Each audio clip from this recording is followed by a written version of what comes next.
Bonjour à tous, bienvenue à cette factory internationale et financement sur les dispositifs de financement à l'export. Aujourd'hui, je suis très heureux et je remercie nos intervenants Hugo Portelli de la BPI, Jérôme Bonduel euh, et Flavien de Maisonneuve de Layton pour nous parler un petit peu de ces nouveaux ou anciens dispositifs de financement, pour vous aider un petit peu à mieux comprendre quelles sont les modalités, les critères, et pour tout simplement vous aider sur vos futurs projets export. Je vais laisser la parole à mes camarades, à Jérôme, du coup. Parfait, merci beaucoup. Hop, si tout le monde voit mon écran, Oui. c'est bon? Alors, très heureux de participer à cette fin de matinée dédiée donc au financement à l'export. Nous, Layton, donc, pour ceux qui ne nous connaissent pas, on est partenaire depuis 2019 du cluster Digital 113. On est spécialisé sur l'accompagnement au financement d'innovation et on va vous faire un zoom aujourd'hui sur le contrat 3S de la région Occitanie. Donc, je suis accompagné de Flavien de Maisonneuve qui du coup va pouvoir expliquer en détail les tenants aboutissants des aides et subventions générales, mais avec un zoom bien sûr sur le contrat 3S. Tout le Bonjour monde à voit mon tous. écran ou ça Je je vois pas ton écran, moi, Jérôme, alors ah, peut-être moi. Non, non, je c'est vois peut-être pas pas non J'ai plus. pas bien. le partage. J'ai pas le Mm. partage. J'ai pas le Ah, partage. on va peut-être démarrer par ça. C'est bon. C'est moi qui n'avais pas été jusqu'au bout de la démarche. C'est bon, nickel. Ça doit être bon à présent. Désolé. Les aléas du direct. Je laisse la main, du coup, bon, moi je me suis présenté, c'est bon, je laisse la main à Flavien qui va vous présenter donc ce dispositif. Du coup, bonjour à tous, Flavien de Maisonneuve. Du coup, je suis consultant en aide et subventions au sein de Layton depuis un petit peu plus de 2 ans. Et aujourd'hui, du coup, j'interviens en compagnie de Jérôme et du reste de l'équipe pour vous présenter le contrat 3S. Alors, je vais passer la slide, Jérôme, s'il te plaît. Alors avant ça, je vais vous présenter du coup la temporalité. Alors finalement, quand est-ce qu'on va demander une aide? Pourquoi une temporalité? Ce qui est important, c'est finalement comment on élabore un projet. Il faut savoir que lorsqu'on va déposer une demande de subvention, on va avoir des délais de traitement. Pour l'État, ça va être 1 à 2, voire 3 mois. Pour des régions, on va avoir entre 2 et 6 mois. On va avoir après du coup une période de sélection et d'instruction des dossiers. Et enfin, une décision d'attribution d'une notification. Ça, voici les 4 étapes d'un appel en tout cas d'une réponse à un appel à projet et des délais de traitement. Il faut savoir que ces interventions finalement sont à titre indicatif. Certains projets, certaines instances vont mettre un peu plus de temps. Finalement, ce sont les durées qu'on peut retrouver la plupart du temps sur des dispositifs français. Alors, les points clés de l'évaluation des projets. Finalement, quel est l'essor, quels sont les points saillants à faire valoir sur ces réponses à appels à projets? On distingue du coup deux typologies, les projets de R&D et les projets d'investissement. Finalement, ce qu'on va retrouver, c'est la différenciation par rapport à l'existant, que vous soyez en R&D ou vous soyez en investissement. Vous venez à changer une machine, vous venez à créer des nouveaux locaux. Finalement, quelle est la différence avec l'existant? Et ce sera également la même chose pour la partie recherche et développement. Quel est l'état de l'art? Où souhaite-t-on aller? Et finalement, où va-t-on aller? On va également avoir la maturité technologique. Quels sont les résultats que l'on cherche à obtenir? Et finalement, quels vont être les travaux pour y arriver? Très important. Quand vous répondez à des appels à projets, vous passez aussi sur des comités d'experts. Ces comités d'experts vont analyser votre projet. Donc, plus vous serez précis, plus le degré de réponse sera intelligible et plus il sera compris par vos auditeurs. Enfin, l'ambition. Tout pouvoir public recherche un essor économique et de la création d'emplois. C'est une façon finalement de développer le territoire. Donc, ça va être des éléments qui sont très importants. Un projet très ambitieux avec de nombreuses créations d'emplois, avec de la sous-traitance valorisée sur le territoire, va avoir plus d'impact qu'un projet finalement où on va avoir que très peu de création d'emplois.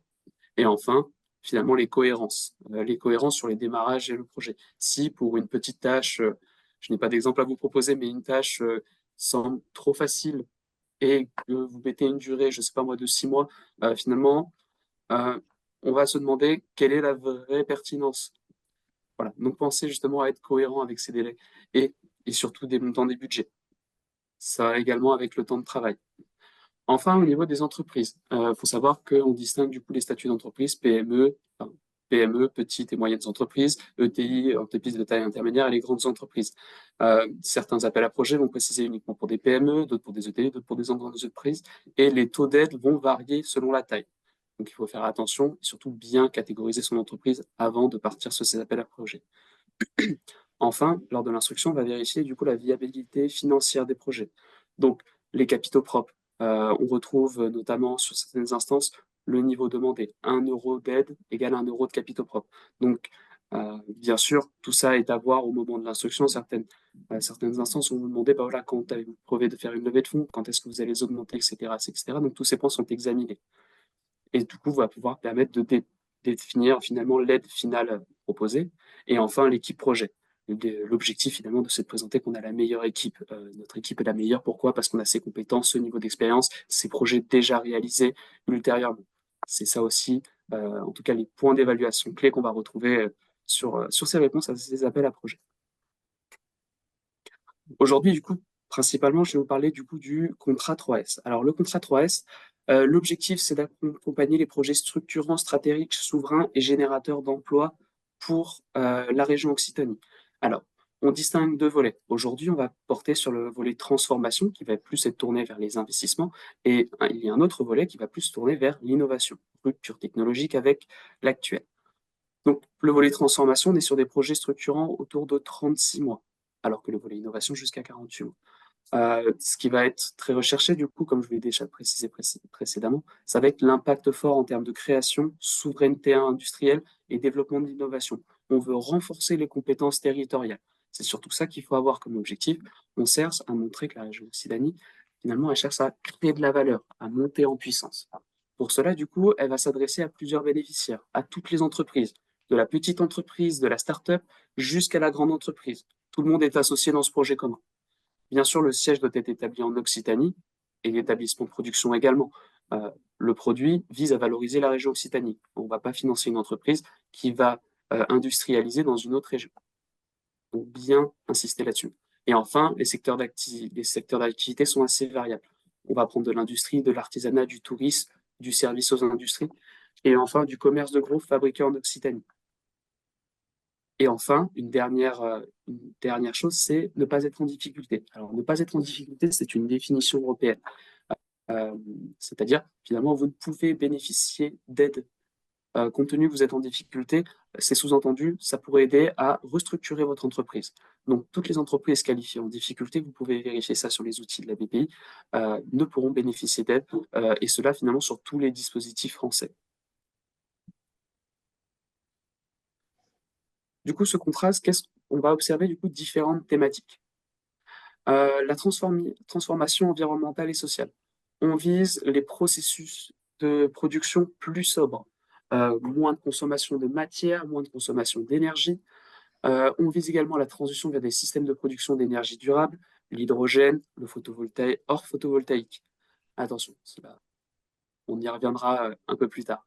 La préservation des ressources, donc tous les modules qui vont entrer sur la gestion, la réduction ou le réemploi, toute la thématique économie circulaire aussi. Enfin, augmentation de la durabilité de la matière. Donc, c'est la valorisation de ce qu'on a, l'économie circulaire comme déjà situé, et également l'amélioration des conditions de travail. On pense notamment à tous les sujets qui vont être autour de l'utilisation des exosquelettes ou alors des machines qui vont viser à diminuer les troubles musculo-squelettiques. Enfin, on va avoir une autre thématique, la transformation digitale et technologique, donc tout ce qui va être automatisation et robotisation, la digitalisation des process. Un argument de plus en plus fort aujourd'hui, le renforcement de la cybersécurité. Aujourd'hui, on a énormément de thématiques autour de cette cybersécurité, protéger les données françaises par rapport à ces attaques. Et enfin, la stratégie numérique responsable, donc comment optimiser nos process pour éviter la surconsommation énergétique ou encore l'émission de CO2. Enfin, on va avoir donc, la grosse partie, également la transformation internationale. Export, développement international, participation à des salons, structuration de l'export, toutes les thématiques qui visent vers l'international. Une autre thématique, l'impact territorial, donc la reprise d'entreprises en difficulté. Le bassin occitan dispose de nombreuses entreprises, certaines qui sont de plus en plus en difficulté. On vise les plans de reprise, on vise justement à maintenir cet impact territorial. Donc c'est exactement dans cette thématique-là.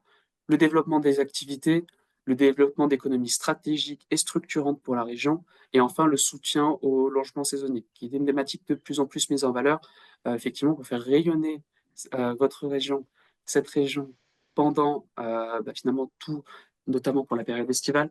On cherche à acquérir et en tout cas valoriser nos territoires. Donc pour cela, on va valoriser les logements saisonniers. Enfin, la souveraineté économique, comme je vous l'avais déjà mentionné, avec l'installation de nouvelles lignes de production. On augmente les capacités de production, ça a un impact augmentation du coup du nombre de salariés et du coup une augmentation du chiffre d'affaires. Et surtout, et un dernier point, la réinternalisation de la production. On peut retrouver des aides également. Vous avez, euh, lors, voilà, lors d'un épisode, envoyé une production dans un pays tiers, vous pouvez la rapatrier en France, et plus particulièrement dans la région Occitanie. Enfin, on va retrouver du coup quelles sont les modalités d'intervention pour ce contrat 3S. On est sur de la subvention, de l'avance remboursable et du prêt. Il faut savoir qu'on recherche aussi un minimum de 4 millions d'investissements. Donc 4 millions d'investissements, ça comporte des dépenses du coup de process, de machines, des études, des prestations, des dépenses de personnel, des licences, des logiciels, une petite part d'immobilier aussi. Alors c'est un cas assez spécifique, il faut rentrer dans les détails encore une fois. Et finalement, ce qu'il faut ressortir de ça, c'est qu'on recherche un minimum de 4 millions d'investissements. On recherche également une création de 20 emplois minimum en CDI. Ce sera un des indicateurs, en tout cas, de réussite du projet. Pour savoir, finalement, une fois qu'on a désigné si on était sur une subvention et une avance en prêt, on va avoir un acompte jusqu'à 70%, finalement, afin de vous aider au maximum, afin de augmenter votre trésorerie et pouvoir investir beaucoup plus facilement et avancer beaucoup plus librement. Enfin, les taux d'intervention, comme ils sont mentionnés sur ce tableau, on peut avoir du coup autour de 20% pour les TPE, 10, je vais y arriver, 10% pour les PME et enfin 15% pour les ETI et grandes entreprises. On peut avoir également une bonification pour les zones AFR. Alors les zones AFR, ce sont des zones finalement ciblées par l'État où on cherche des investissements afin de remettre un peu plus de souveraineté économique et développer le territoire. Une aide à 35% pour les sports. Et enfin, pour les avances remboursables et les prêts, on va calculer autour de 50% équivalent subvention. Alors, ce calcul, c'est une méthode de calcul qui est faite par un logiciel, donc on ne va pas rentrer dans les détails, mais grosso modo, on est autour des 50%, autour des dépenses.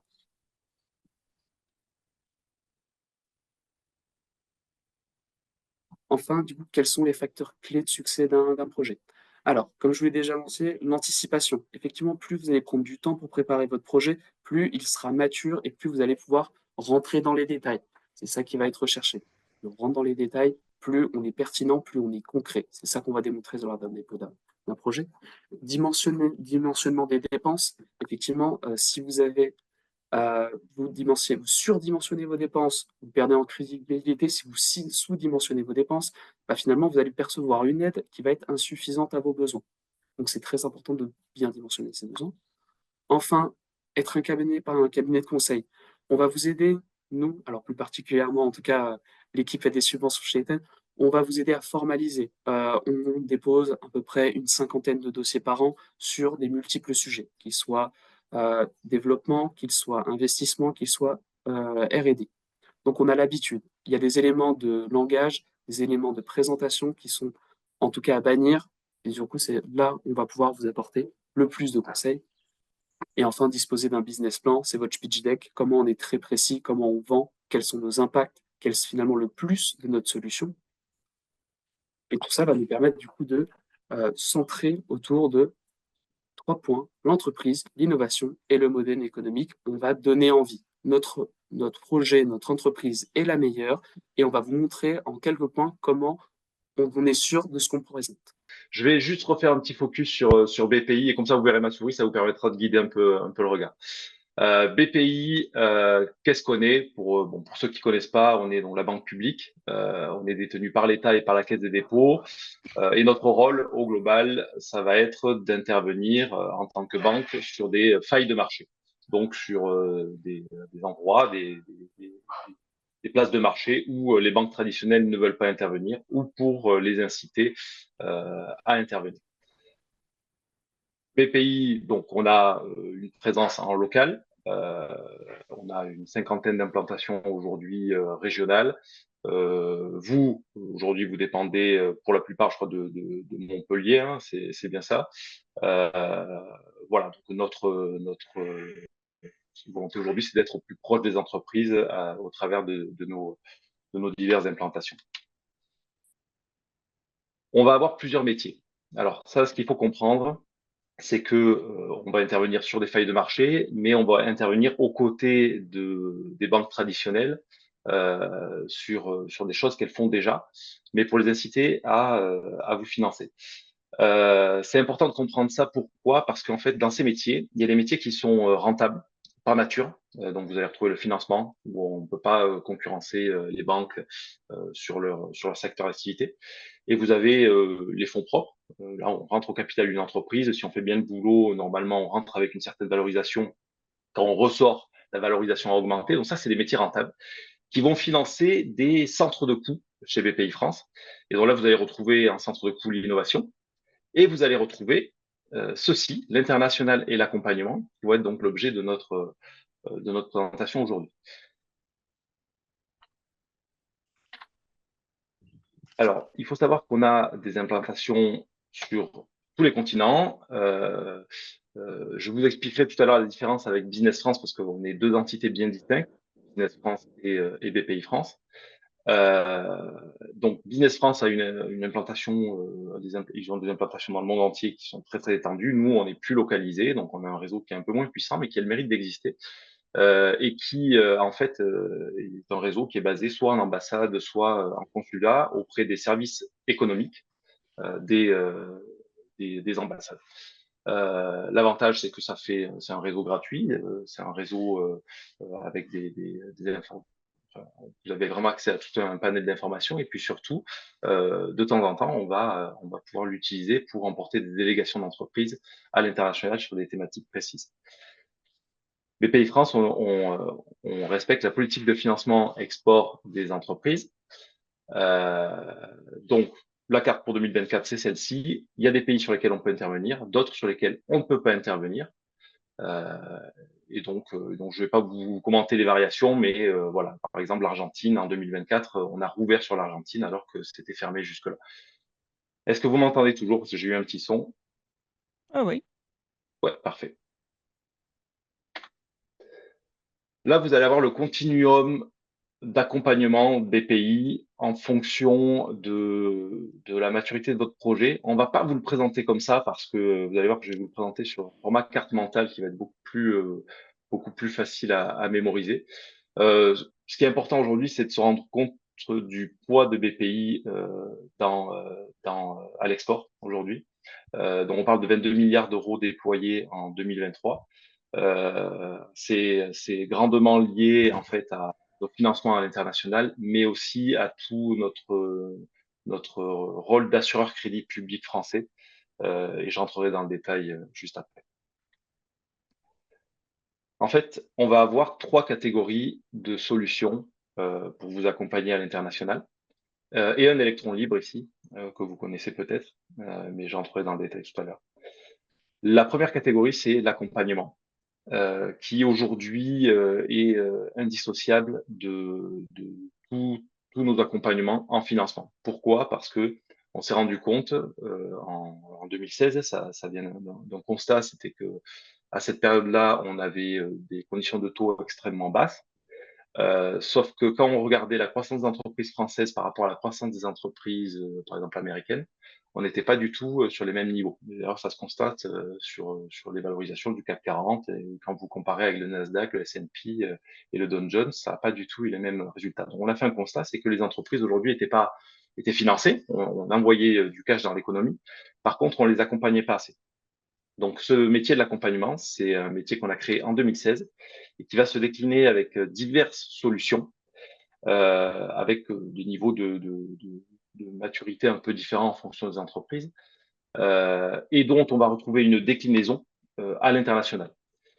Alors, l'accompagnement, vous allez avoir trois typologies de solutions pour accompagner une entreprise. Globalement, on va avoir des diagnostics qui vont être des offres standards avec un cahier des charges un petit peu sur étagère, où on va avoir une thématique avec un cahier des charges. Je prends l'exemple ici, ce que vous avez entouré en vert, c'est les diag climat. Donc, ce que vous avez entouré là, c'est les diagnostics qu'on préconise en préambule d'une internationalisation, ou quand vous y êtes déjà et si vous l'avez pas fait. Donc, vous allez retrouver tous les diagnostics climat. Pourquoi on parle du climat alors, outre le fait que BPI France aujourd'hui se positionne comme banque du climat et de l'industrie, il y a de plus en plus de pays aujourd'hui qui vont être vigilants au niveau de maturité climat des entreprises auprès desquelles elles importent la marchandise. Donc, c'est aussi une solution pour se vendre. Donc, on va proposer un diag carbone, tout simple, composé avec l'ADEME et subventionné par l'ADEME. Et vous avez donc tous ces diagnostics climat. Donc, je ne vais pas rentrer dans le détail de tous parce que vous voyez qu'il y en a 5 qui vont se prêter, qui vont s'associer en fonction de la typologie d'entreprise. Si vous êtes une entreprise industrielle, par exemple, vous allez pouvoir faire un diagnostic écoflux pour aller faire des économies d'échelle sur vos flux de matière, de déchets, etc. Si vous êtes une entreprise, une foncière immobilière, on va proposer un DPE pour l'immobilier, pour le foncier d'entreprise. Mais bon, le plus classique, c'est le diag décarbonation ici, qui est un diag carbone subventionné ADEME. Ces diagnostics, en fait, ce qu'il faut retenir, c'est que l'ADN de ces diagnostics, c'est ça, c'est un cahier des charges, un consultant qu'on va placer dans l'entreprise pour répondre à ce cahier des charges, et puis une subvention liée à ça. Et donc, ça fait partie de nos aides, pas en financement, mais en subvention. Le cybersécurité, on en parlait tout à l'heure, mais la cybersécurité, effectivement, aujourd'hui, c'est incontournable. Le risque cyber, il a jamais été aussi élevé. Et aujourd'hui, c'est non seulement une solution, le cyber, c'est incontournable parce que ça va vous permettre de sécuriser vos données et les données de vos clients, et donc de vous vendre, en fait, de valoriser aussi votre prestation à l'international, et puis tout simplement de vous sécuriser parce que on a des exemples récents dans la région avec des entreprises qui se sont retrouvées à l'arrêt à la suite de cyberattaques. Un diagnostic cybersécurité, on va venir donc placer un consultant sur un sujet cyber, il va venir stresser les systèmes d'information de l'entreprise. Ça dure 8 jours et donc nous on subventionne cette prestation. La catégorie des diagnos. Alors moi je suis pas un expert des diagnos, c'est plutôt les chargés d'affaires innovation donc que certains connaissent certainement ici, qui les commercialisent. Toutefois il y en a un qui est incontournable quand vous partez à l'international. Ça va être le diagnostic stratégie propriété intellectuelle. Donc, pour définir une stratégie voilà, pour la propriété intellectuelle, si vous avez des sujets de marque, de brevets, de transfert de technologie, celui-ci, on va pouvoir mandater un consultant de 3 à 10 jours dans l'entreprise et on va subventionner 80% de la prestation. Ce qu'il faut retenir en général sur les niveaux de prix et de subvention. Alors, le niveau de prix va être variable. On va tourner aux alentours des 10 000 euros sur ceci et ceci. Ça va dépendre en fait de la durée de la prestation de consulting. Donc, ça va être entre 3 000 et 15 000 euros ici pour ces diagnostics. Et on va être subventionné entre 40 et 80%. Une mission de conseil, là, on est sur une version un peu plus premium. On va pouvoir aborder tout sujet. En fait, nous, depuis 2016, on a créé ce métier, on a généré un vivier de consultants qu'on a agréé. L'agrément, il n'est pas facile à obtenir. Et donc, là, on va pouvoir aborder absolument tous les sujets, y compris des sujets de stratégie à l'international. Alors, une mission de conseil, c'est éligible pour les entreprises à partir de 5 millions d'euros de chiffre d'affaires. Donc, voilà, c'est un niveau de maturité qui est important. Ce qu'il faut retenir là, c'est qu'on va être sur du sur-mesure. On va mettre un consultant une dizaine de jours dans l'entreprise et toujours pareil, on va subventionner la prestation. La version la plus premium de l'accompagnement chez nous, c'est l'accélérateur. Et l'accélérateur, donc, qu'est-ce que c'est? C'est un programme qui va durer une certaine durée, donc entre 12, 18 ou 24 mois. Et on va mettre en promotion alors plutôt 15 et 25 entreprises, ici vous avez 20 à 30, mais la réalité, c'est qu'on est sur des promotions un peu plus concentrées. Et ça va s'axer autour d'une thématique, un accélérateur. Donc, thématique, vous pouvez avoir de tout, une thématique généraliste type croissance, voilà, des entreprises qui veulent rechercher de la croissance parce qu'elles ont un peu de mal à franchir des caps. Des accélérateurs sectoriels, où vous allez avoir accélérateur bois, eau, nucléaire, et puis des accélérateurs thématiques. Et là, on va retrouver 4 accélérateurs internationaux. Alors, qu'est-ce qu'il y a dans tous les accélérateurs? Il y a un tronc commun, c'est du conseil. Bon, en fait, c'est une mission de conseil sur mesure qu'on va mettre, qu'on va proposer à l'entreprise, qui va être packagée dans l'accélérateur. De la formation dans une école, alors généralement de grandes écoles, on va fonctionner avec des écoles de commerce, des écoles d'ingénieurs. Donc, on a des partenariats avec le CP, HEC, Polytechnique, etc. Et puis, vous avez la mise en réseau parce que, en fait, on met en promotion de 15 à 25 dirigeants d'entreprise ou 4 dirigeants. Et donc, les déclinaisons à l'international, qu'est-ce qu'il existe? Alors, on va revenir sur ma diapo ici. Il va exister 4 accélérateurs internationaux pour des niveaux de maturité un peu différents pour chacun d'entre eux. Donc, par exemple, le premier, ça va être pour les primo-exportateurs. On va proposer un propulseur international. Un propulseur, qu'est-ce que c'est? Donc, c'est ce programme que je vous ai présenté qui va être éligible pour des entreprises primo-exportatrices ou qui ont fait du chiffre d'affaires export, mais d'opportunités. En général, moins de 10% du chiffre d'affaires quand même total de l'entreprise. Et là, on va avoir un module de conseil pour définir une stratégie à l'international. Ça va être 10 jours de conseil, packagé dans l'accélérateur. 6 jours de formation. Alors, c'est un accélérateur national dont la formation se fait à Paris. Et puis, on va avoir toute cette mise en réseau. Il dure 12 mois. Donc, pendant 12 mois, on va avoir des événements comme ça régulièrement, à raison d'un par trimestre, où les dirigeants vont se retrouver, vont pouvoir échanger, parler de leurs expériences. Et en fait, ils vont lancer leur programme export un petit peu en même temps. Donc, ça va créer voilà, un bel esprit de promo. Pour vous donner un ordre d'idée, le propulseur, il est éligible à partir de 2 millions d'euros de chiffre d'affaires. Et l'ordre d'idée en termes de coût, le coût, donc nous, on a composé un programme qui coûte 26 000 euros, mais on va subventionner 17 000 euros sur le programme. Donc, pour un reste à charge pour l'entreprise de 9 000 euros. Donc, les subventions sont très, très élevées sur ces programmes. Les 3 autres accélérateurs, vous allez avoir un accélérateur régional international. Alors, régional, pourquoi? Parce qu'en fait, on le fait en partenariat avec la région. Il va avoir une particularité, en fait, 2 particularités supplémentaires par rapport au programme d'accélérateur que je vous ai présenté jusque-là. La première, c'est que vous allez avoir, en plus du conseil, de la formation, de la mise en réseau, une mission composée là par Business France dans le pays de votre choix. Et en plus de ça, on a une subvention de la région qui se rajoute. L'autre particularité, ça va être que comme c'est un accélérateur régional, là, on va rester en local, ça va être uniquement des entreprises d'Occitanie et la formation se fera aussi en Occitanie. Pour le dernier accélérateur région internationale qui s'est lancé, une promotion en 2023, c'est TBS qui avait remporté l'appel d'offres à Toulouse, dont les formations se font à Toulouse. Et donc là, on va retrouver, en fait, il y a 15 places dans cet accélérateur-là, on va retrouver généralement 7 entreprises du secteur de Thibault, donc côté Montpellier, Occitanie-Est, et puis 7 entreprises Occitanie-Ouest, donc de mon secteur. Vous allez retrouver donc 2 autres accélérateurs beaucoup plus spécialisés. Ici, c'est l'accélérateur Afrique et franco-italien. Donc là, pour des entreprises qui sont très expérimentées à l'international, qui veulent vraiment accentuer sur des zones précises. L'Afrique, il faut savoir que voilà, ça nécessite un savoir-faire quand même assez important et un excellent réseau. Et là, on va vraiment être sur des accélérateurs, une approche business à fond. On garde le conseil. Alors pour l'Afrique, c'est notamment ces 20 jours de conseil, 2 missions dans les pays que décident les entreprises, composées par Business France. Et là, on enlève un peu de formation parce qu'on est vraiment sur des entreprises qui sont très, très expérimentées. Le franco-italien, lui, il est composé avec la Caisse des dépôts italienne. On va avoir 15 entreprises françaises qui vont être mises en réseau dans une promotion avec 15 entreprises italiennes. Donc, extrêmement puissant pour générer du business sur place.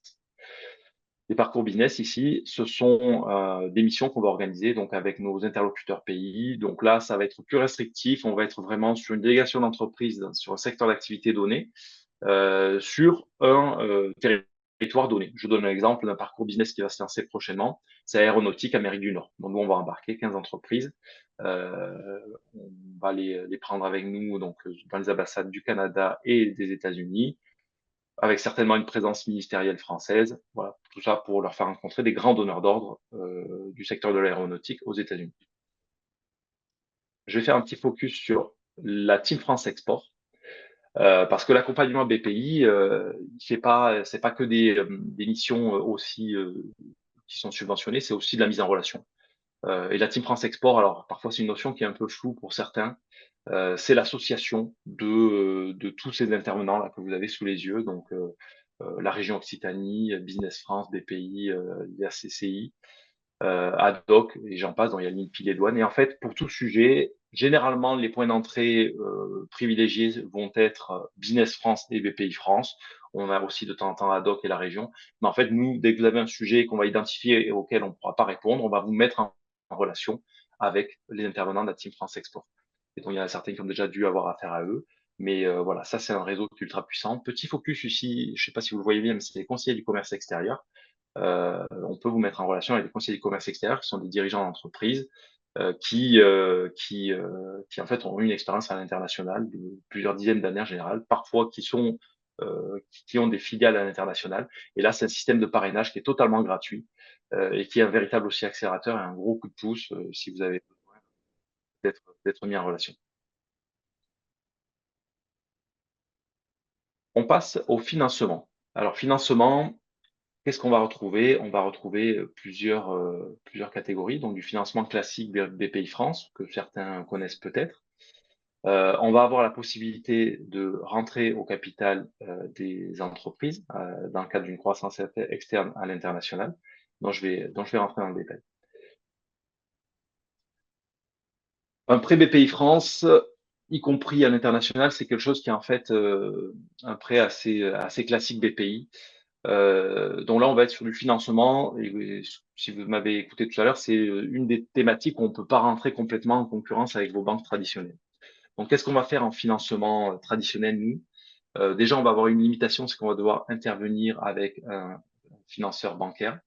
Et un prêt BPI France, alors là, vous avez beaucoup d'infos sur cette diapo, mais ce qu'il faut retenir en synthèse, c'est que nous, on met en place des prêts sans garantie.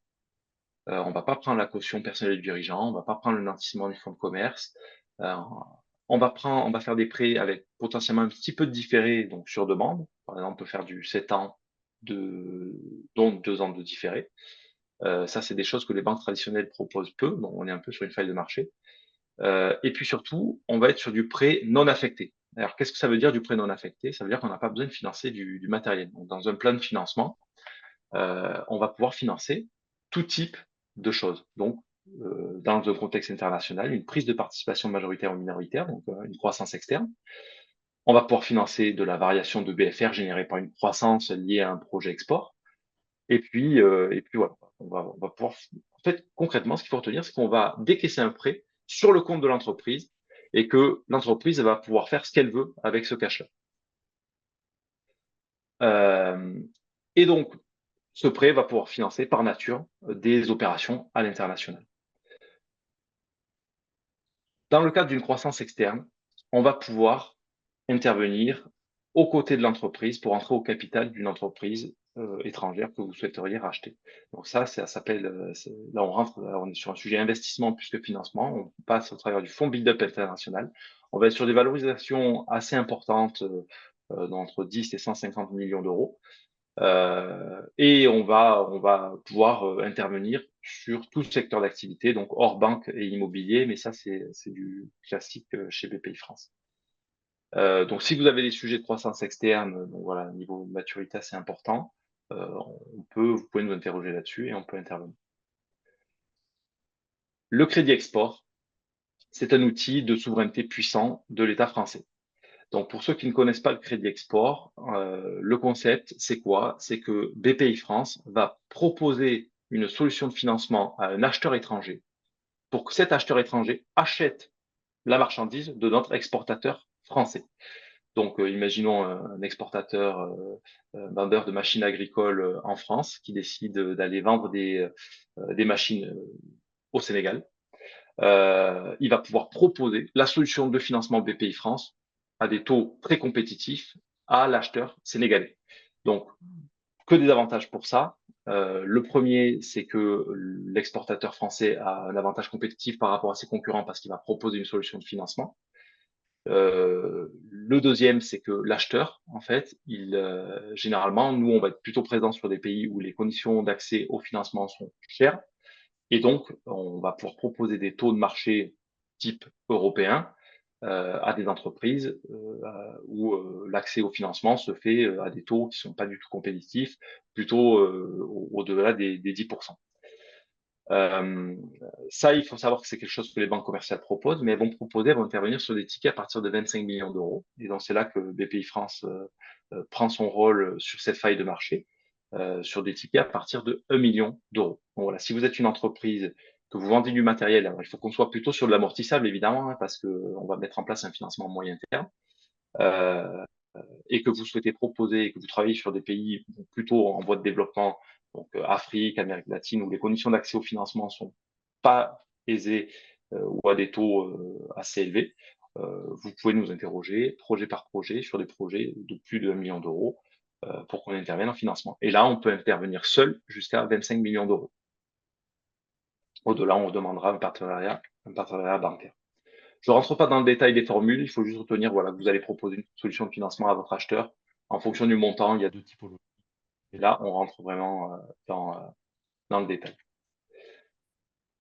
Troisième volet, ça va être la sécurisation des opérations. Donc, sécurisation des opérations, il y a plusieurs typologies de solutions pour ça. La première, c'est l'assurance crédit. Donc, l'assurance crédit, si vous ne connaissez pas, en synthèse, qu'est-ce que c'est? C'est une solution pour assurer le risque de non-paiement ou d'interruption du contrat à l'international. Donc, aujourd'hui, vous avez plein de solutions pour sécuriser vos opérations à l'international.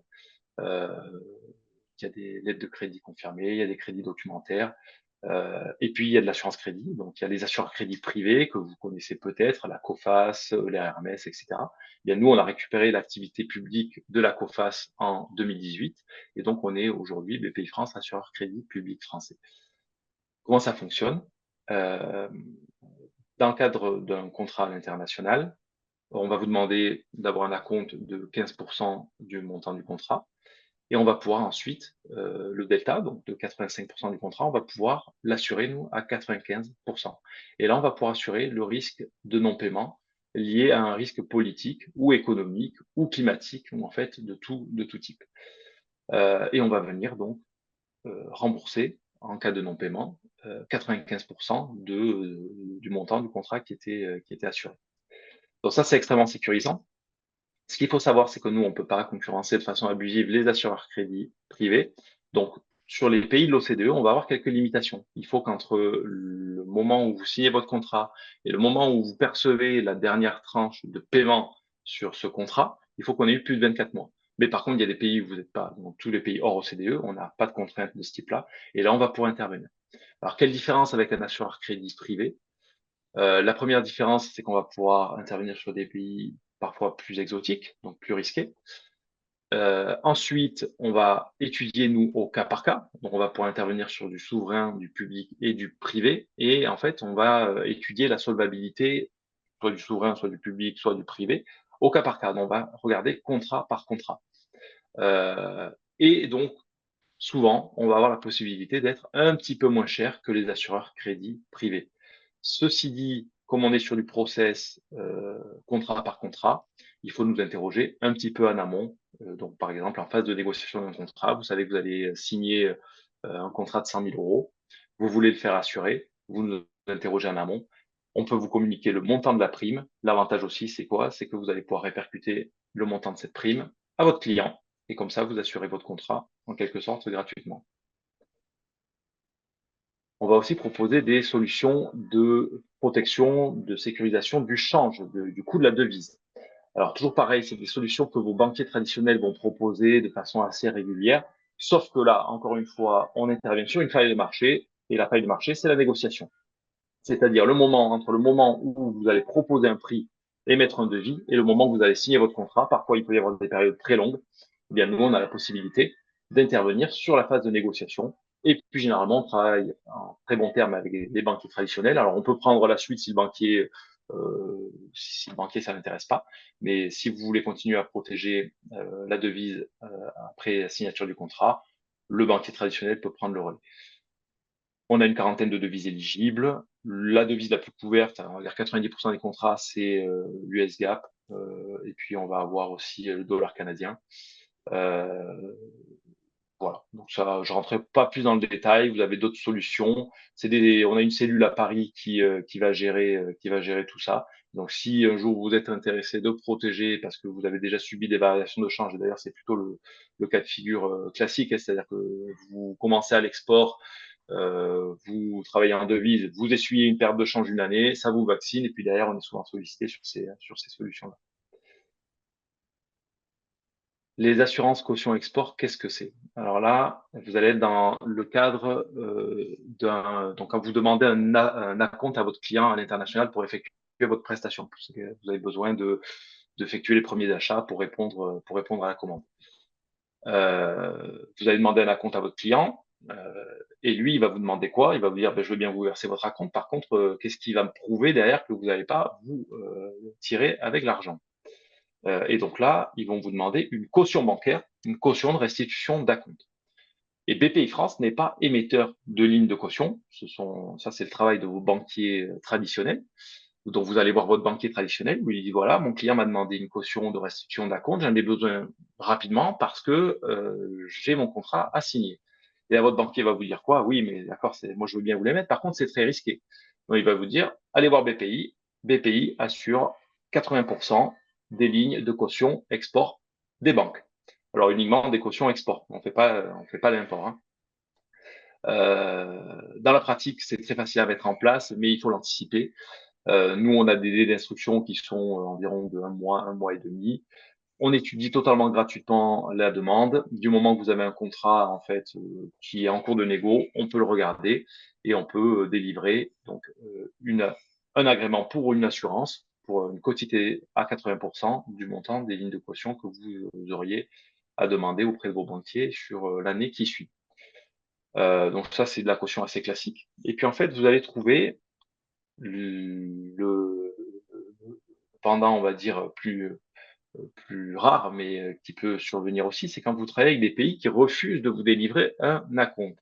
Là, qu'est-ce qui va se passer? Vous voulez quand même signer votre contrat parce que vous en avez besoin, euh, et vous allez donc demander à votre banquier de préfinancer le contrat. Le préfinancement, c'est quoi? En fait, c'est le banquier qui se substitue un petit peu à la compte de votre client et il va mettre en place un préfinancement de contrat pour 30% du contrat.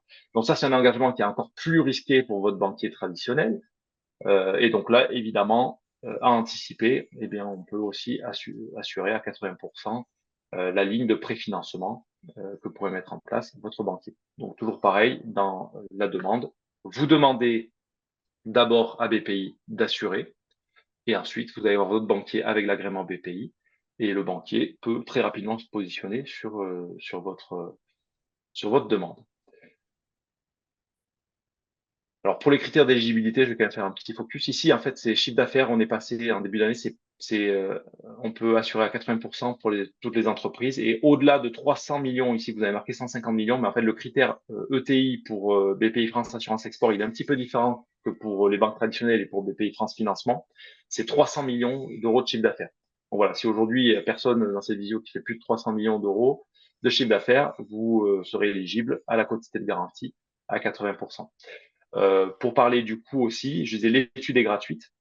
Le coût en fait est censé être gratuit.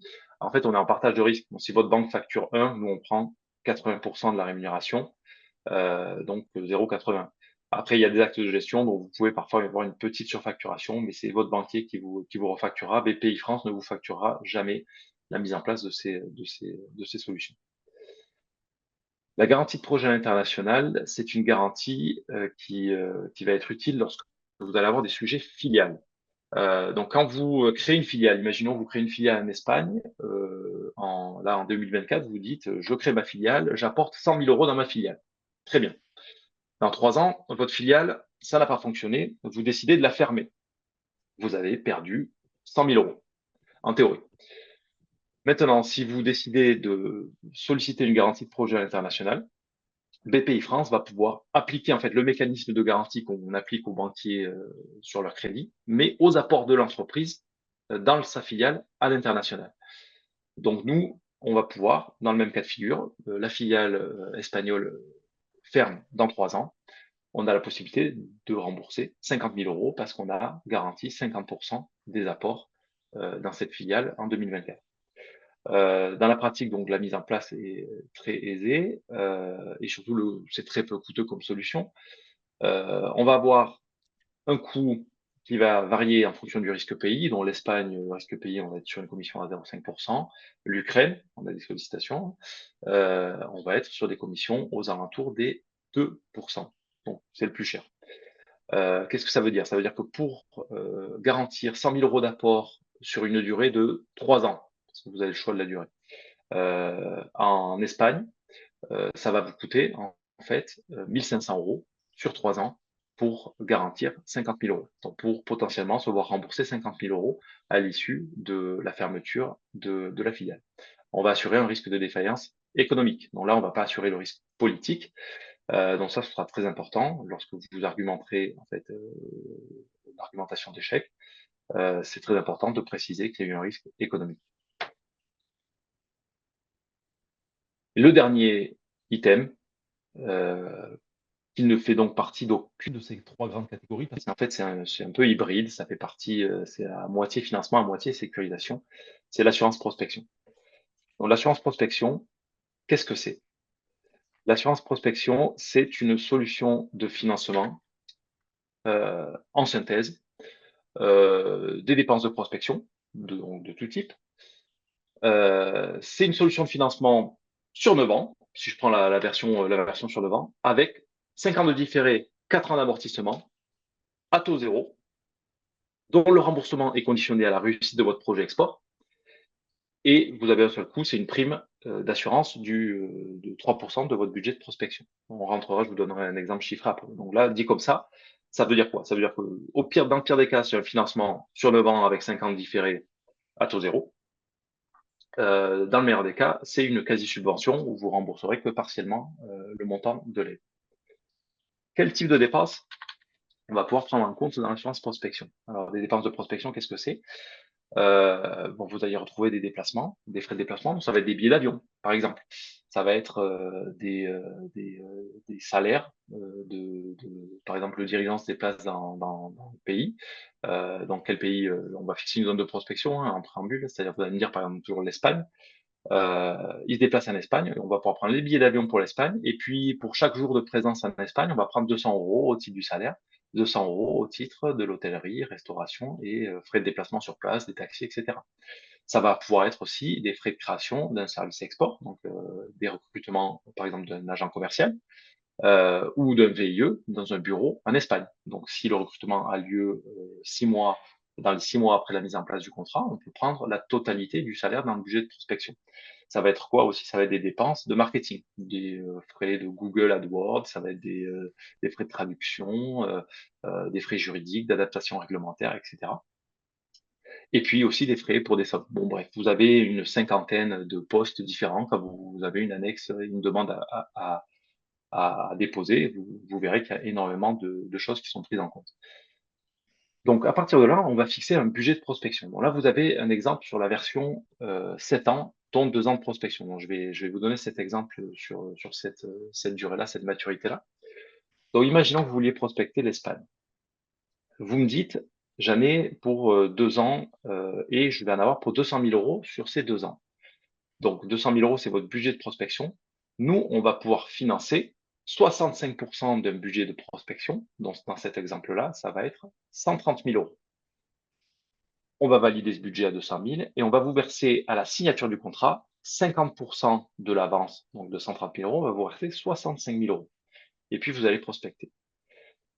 On va vous demander, entre le 12e et le 24e mois, on va vous demander de déclarer vos dépenses et donc de démontrer, de justifier que vous avez bien atteint votre budget de prospection de 200 000 euros. Du moment que vous avez atteint vos 200 000 euros de dépenses, on va pouvoir verser la deuxième tranche, donc de nouveau 65 000 euros. À partir de là, on va avoir une période de franchise totale de 24 mois pendant laquelle vous faites votre business et on ne vous pose aucune question. Au bout de 4 ans, ici, on va vous demander de déclarer le chiffre d'affaires que vous avez généré sur la zone de prospection, donc dans mon exemple l'Espagne, sur les 4 dernières années en cumulé. Et c'est par rapport à ce chiffre d'affaires-là qu'on va dire si vous avez réussi ou pas votre opération de prospection et qu'on va définir le montant que vous remboursez. Donc là, il y a un calcul très simple qui est totalement arbitraire qu'on a défini. C'est que si vous avez touché 130 000 euros d'aide, pour qu'on considère que BPI France considère que c'est une réussite, votre projet, on va dire qu'il faut avoir fait x10 en chiffre d'affaires, donc 1 300 000 euros. Si vous avez fait 1 300 000 euros en cumulé sur les 4 dernières années, c'est un succès. Vous allez donc rembourser la totalité de l'aide, les 130 000 euros, en 4 ans, avec une première échéance à 30% du montant, et puis ensuite, vous allez rembourser le reste sur 3 ans. Si vous avez fait 1 million d'euros de chiffre d'affaires, donc là, on n'est pas sur le critère de réussite que j'ai présenté du x10 du montant de l'avance, on est un petit peu en dessous, mais on est quand même sur plutôt bon montant. Donc, c'est pas un échec complet, mais c'est pas une réussite au sens du critère que j'ai présenté. Là, on va faire le calcul inverse. On va diviser par 10. Vous allez donc rembourser 100 000 euros, alors que vous avez reçu 130. Bon, en fait, les 30 000 là, que vous ne remboursez pas, c'est de la subvention, tout simplement. Ces 100 000, vous allez les rembourser, pareil, en 4 ans, 30% la première année, et puis le delta en 3 ans. Si vous avez fait zéro de chiffre d'affaires, là, on est sur le cas de figure le plus négatif. Toutefois, on ne vous fait pas un cadeau complet, il faut quand même rembourser 30% du montant de l'aide qui seront toujours amortis sur ce format-là. Ce qu'il faut savoir, donc maintenant, on va parler des conditions d'éligibilité. Pour être éligible à une assurance prospection, il faut donc déjà avoir un bilan publié. Donc, généralement, il faut être une entreprise de plus d'un an d'ancienneté avec un bilan publié. Il faut avoir une part française de plus de 20%. La part française, qu'est-ce que c'est? C'est la part du chiffre d'affaires qui est vraiment généré en France. C'est-à-dire quand je vais regarder dans vos achats de matières premières, quand je vais regarder dans les salaires, il faut que j'ai au moins 20% de ces achats de matières, de ces salaires, de ces charges externes qui viennent de France. Donc ça veut dire qu'on exclut de facto les entreprises qui font du négoce international ou des entreprises qui sourcent la totalité de leurs achats et de leurs charges externes à l'étranger. On va avoir un budget garanti qui va être plafonné au fonds propre avec un minimum de 30 000 euros. Donc, ça veut dire que je dois avoir minimum 30 000 euros de fonds propres pour pouvoir intervenir sur une entreprise. Et l'autre critère qui est hyper important, c'est qu'il faut avoir déjà commercialisé sa solution. Donc, on ne va pas pouvoir intervenir sur des startups qui n'ont pas encore entamé leur phase de commercialisation. Donc, il faut au moins avoir commercialisé un petit peu en France, démontré d'un chiffre d'affaires significatif sur au moins un bilan. Et puis, à ce moment-là, on pourra mettre en place la prospection. Il y a une deuxième version de l'assurance prospection qui se fait donc sur 3 ans de prospection, 2 ans de franchise et donc 4 ans d'amortissement. On peut couvrir à peu près toutes les zones. Il faut savoir que dans une zone de prospection, on va pouvoir mettre plusieurs pays qui n'ont rien à voir les uns avec les autres, par exemple Espagne, États-Unis, mais on va apprécier que vous limitiez un petit peu les pays. Si vous nous mettez 10 pays, on va pas pouvoir vous accompagner sur la totalité du budget et surtout, on va être bloqué sur ces pays-là pendant 4 ans si vous êtes sur une version ici de prospection 2 ans, ou 5 ans si vous êtes sur une version de prospection 3 ans. Donc, c'est des pays sur lesquels on ne pourra pas revenir. Et pourquoi aussi je vous dis ça? Parce qu'en fait, on a un budget qui nous est confié par l'État, qui n'est pas illimité, qui est une bonne aide, mais qui n'est pas illimité. Donc, si vous nous sollicitez pour un budget de 4 millions sur 20 pays, bien évidemment, on ne pourra pas vous suivre. Donc, c'est plus judicieux d'aller solliciter un ou deux pays à la fois. Sur des budgets un peu restreints et de demander, parce qu'on peut réétudier tous les 12 mois une assurance prospection, donc de redemander tous les 12 mois votre assurance prospection. Petite nouveauté ici pour les entreprises industrielles, c'est un petit changement qu'il y a eu il y a à peine 2 semaines, c'est que là je vous ai dit qu'on vous versait à la signature du contrat 50% du montant de l'aide. Pour les entreprises industrielles, on est passé à 70%. On peut verser donc 70% à la signature du contrat et 30% au moment où vous déclarez que vous avez bien effectué toutes vos dépenses. Et voilà, j'en ai fini sur cette présentation. Est-ce que vous avez des questions?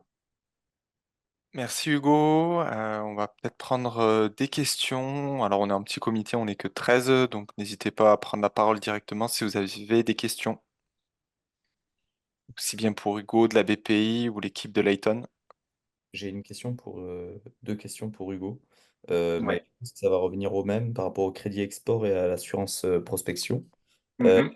euh, tu parles de produits, beaucoup de marchandises, etc. Est-ce que tout ce qui est service, alors moi je suis dans une boîte qui s'appelle Akawan et qui fait du service IT, Ouais. euh, ça passe pour tout ce qui est service ou alors c'est soumis par... Non, ça passe pas pour du service, que ce soit crédit export ou assurance prospection. Alors, si l'assurance prospection, on va pas être limité par l'activité. On va aujourd'hui avoir ce critère de 70% du montant de l'aide qu'on va pouvoir verser si c'est une entreprise industrielle. Maintenant, une entreprise de service, on va quand même pouvoir étudier une assurance prospection, mais on versera que 50% du montant de l'aide à la signature du contrat. Tout à fait. Ok. Et ça sous-entend qu'il faut présenter un catalogue, j'imagine catalogue de services, ou alors Pour l'assurance prospection, ouais, on est sur une étude. Tu demandes pour l'assurance prospection ou tout à fait. pour le Pour crédit l'assurance export? Crédit Export, j'ai bien compris que c'est du produit. On est Et plutôt, voilà, crédit export, c'est ça. Voilà. En fait, ce qu'il faut retenir, c'est que comme on va mettre en place un financement moyen terme, en général, le financement moyen terme va financer des biens amortissables, donc qui s'usent pas en 2 minutes, et donc pas du ouais. service. Maintenant, sur l'assurance prospection, on va être sur une étude de financement assez classique, où il va falloir nous présenter donc l'activité de l'entreprise. On va étudier ça aussi sur la base des chiffres, hein, parce que je disais, il faut un bilan publié, donc on va faire une analyse financière de l'entreprise. Et puis ensuite, on va regarder le prévisionnel export. On va regarder aussi la stratégie, c'est-à-dire comment l'entreprise est accompagnée. Mm. On va regarder par qui elle est accompagnée, euh, ce qu'elle prévoit de faire, ce qu'elle prévoit, comment elle anticipe, est-ce qu'elle part dans tous les sens, est-ce qu'elle nous sollicite pour 10 pays avec des budgets mirobolants alors qu'elle produit un chiffre d'affaires qui n'est pas si élevé que ça, ou est-ce que finalement elle est sur un prévisionnel, une stratégie qui est vraiment bien définie. Je prends un exemple, une entreprise qui intègre un accélérateur international, on sait de facto qu'elle sera bien accompagnée, donc ça va favoriser évidemment la délivrance de l'aide. On va aussi être très vigilant sur les critères climat, cybersécurité, c'est-à-dire comment on anticipe tous ces risques-là et en fait comment on se prépare à l'internationalisation. Ça va faire varier, euh, ça va évidemment influencer la délivrance de l'aide. Une dernière et je t'embête plus. Est-ce que tu peux revenir sur la partie, tu sais, tu parlais d'accompagnement côté North America. Oui. Alors, j'ai Alors, vu ce qu'il y avait sur la diapo et Alors, il y avait rien sur la diapo parce qu'en fait, je parlais des missions export qu'on organise de temps en temps, qui sont en fait des missions euh, qui vont suivre un cahier des charges assez simple. C'est une thématique et une zone ouais, géographique. Donc, il y a cette année 23 missions. Alors, j'ai plus le calendrier parfaitement en tête, mais nous, en fait, on prend ces délégations d'entreprise sur une thématique donnée et un endroit donné. Donc, je donnais l'exemple de la mission qu'on va lancer, qui est aéronautique Amérique du Nord, où on va ouais, embarquer des entreprises, donc une quinzaine d'entreprises, pour aller rencontrer des donneurs d'ordre. ouais, En fait, nous, on a été contactés par des donneurs d'ordre. Je crois qu'il y avait Boeing, il y avait GE Aviation, etc., etc., qui nous ont dit, voilà, on aimerait avoir une délégation d'entreprises françaises et on aimerait les rencontrer pour voir comment elles pourraient répondre à nos attentes. Et donc ça, c'est des programmes qu'on va subventionner parce qu'il y a un départ d'un pays. Ça coûte environ 9 000 euros de reste à charge, hein, la mission, mhm, pour l'entreprise. VS, un coût pour BPI de 15 000 euros. Et en fait, ça va toujours être sur ce format-là. Par exemple, je sais que l'an dernier, il y avait une mission, c'était Santé Amérique latine. Donc, c'est des choses, voilà. En fait, il faut demander le calendrier soit à Thibaut, soit à moi. On regarde s'il y a des missions qui vont pouvoir correspondre aux entreprises. Et puis, si ça les intéresse, le jour où on a le calendrier, on a l'organisation de la mission et le planning des rencontres, on vous envoie les plaquettes d'information et puis on vous propose une inscription. ok, super. Bon, je demanderai à Quentin voir si pour tes coordonnées actuellement. Ouais, parfait. Ça marche. Bah, merci. Karim de Sobri, tu avais une question. Ouais, bonjour, elle s'adresse à Layton sur le contrat 3S. J'ai vu sur votre deck un montant de 4 millions d'euros minimum. C'est le montant du fonds ou c'est le montant de l'aide auquel on peut souscrire? Non, c'est le montant des dépenses. C'est-à-dire que si vous prenez l'ensemble de vos investissements, dépenses de personnel, etc., et qu'elles sont au-dessus de 4 millions d'euros, alors dans ce cas-là, vous pouvez présenter une réponse au contrat 3S. Oh, d'accord, dans le cadre d'un BP prévisionnel, en fait. On est bien d'accord. Oui, C'est c'est pas. ça, oui. Oui, on est bien d'accord. On est uniquement sur les dépenses, voilà, le plan de financement, quelles sont vos dépenses. Voilà. Après, l'aide, elle est finalement, par rapport au taux d'aide, faut savoir qu'en fonction de la taille de votre entreprise, du coup, il va évoluer. Donc, entre 10 et 40, enfin, 10 et 30%. Et quelle est la typologie de startup qui peut souscrire à ce type d'aide? Est-ce que voilà, est-ce qu'il faut obligatoirement générer un chiffre d'affaires? Enfin, est-ce que on est sur du précide ou voilà, quel est le niveau de maturité? Alors, on n'est pas sur du précis, donc du coup, comme je le disais également, il y a aussi cette notion de euh, 1 euro d'aide pour 1 euro de fonds propres. Si Ouais. finalement vous avez finalement en termes de fonds propres, vous avez 4 000, vous avez à minima 300 000 euros, Mhm. peut-être avec un budget à 4, du coup à 4 millions d'euros, alors vous pouvez Mhm. présenter l'aide. Voilà, on n'est pas D'accord. sur du précide. On est uniquement sur de la subvention. On est du coup sur une entreprise qui réalise du chiffre d'affaires et qui a des fonds propres assez forts pour disposer d'eux. Voilà. D'accord. Mais Et c'est possible aussi, du coup, si vous êtes une start-up, sachant que c'est toutes les tailles d'entreprise. Bien sûr. Et concernant ces fonds mobilisables, si on fait par exemple une demande en parallèle, ce qui est mon cas, d'aide subvention auprès de l'ADEME, demande une règle, alors c'est pas du 1 pour 1, c'est du 45%, 65%. Est-ce qu'il faut autant, est-ce que ces fonds mobilisables, il faut autant de fonds mobilisables, c'est du 1 pour 1 également sur le compte T3S? Alors, si je reprends un petit peu votre Ouais, question, est-ce que je peux la reformuler un petit peu? Vous oui, oui. présentez les mêmes sommes de dépenses sur l'ADEME et sur le contrat 3S, c'est ça votre question? Exactement, exactement. Alors, là, on rentre sur, du coup, sur de la notion un peu plus technique. On est sur ce qu'on appelle les régimes d'aide. Toutes les aides en France sont encadrées par des, voilà, faut voir ça comme des couloirs. Vous avez le droit à un taux maximum de financement. C'est-à-dire que si l'ADEME finance déjà une partie, c'est-à-dire, je sais pas moi, imaginons déjà 50%, et que le Mhm. régime d'aide en France, il prévoit que le taux d'aide maximum, c'est 50%, alors vous ne pourrez pas bénéficier de 50% d'aide. Vous pourrez D'accord. peut-être aller chercher de l'État. Après, il y a aussi cette notion de politique qui entre en jeu, dans le sens où si vous êtes déjà financé par l'ADEME, peut-être que la région ou l'instruction va décider de donner ces fonds, ces 10% qu'ils vont vous donner, va plutôt les mettre sur d'autres personnes. Voilà. D'accord. OK. Voilà. Merci. Donc, si Merci. vous avez d'autres questions, n'hésitez pas. Merci. Est-ce qu'il y a d'autres questions? Ouais, c'est un petit commentaire. Je m'appelle Benoît, je travaille chez Nerfip. On est une plateforme de financement web participatif à Montpellier. On a utilisé beaucoup BPI, on a fait la totale accélérateur plus Avance Export et c'est vraiment des très très très bons dispositifs pour aider, apprendre, trouver un peu d'argent et tout. Donc si vous êtes dans notre cas de figure, c'est-à-dire des petites sociétés de moins de 50 personnes, en tout cas c'est des très bons dispositifs qui sont disponibles et faciles à mettre en place. Merci beaucoup, Benoît. Merci Benoît. D'autres questions? Non. Moi, j'en avais une du coup. J'avais une question pour l'équipe de Layton. Je voulais savoir quelle était la complémentarité sur la partie internationale entre le contrat 3S et le contrat entreprise d'avenir. Parce que j'ai vu que sur le contrat entreprise d'avenir, il y avait certaines dépenses qui étaient éligibles. Et donc, je voulais savoir du coup sur lequel se positionner réellement, enfin, quel est le meilleur, en tout cas, contrat pour se lancer à l'international. Alors, encore une fois, tout va dépendre du coup de la somme totale des dépenses. Comme on l'a dit, pour le contrat 3S, on doit être à hauteur de 4 millions d'euros. Pour le contrat d'avenir, on est sur un peu moins. Finalement, tout dépend de l'ambition. C'est ça qui est intéressant aussi sur les dispositifs régionaux, c'est que chaque région va avoir plusieurs dispositifs et plusieurs stratifications des dépenses. C'est exactement pareil pour les mêmes dispositifs. Si vous faites de la R&D, vous avez le contrat innovation, vous allez avoir après le PIA 4 et après vous allez avoir du coup les aides de la BPI.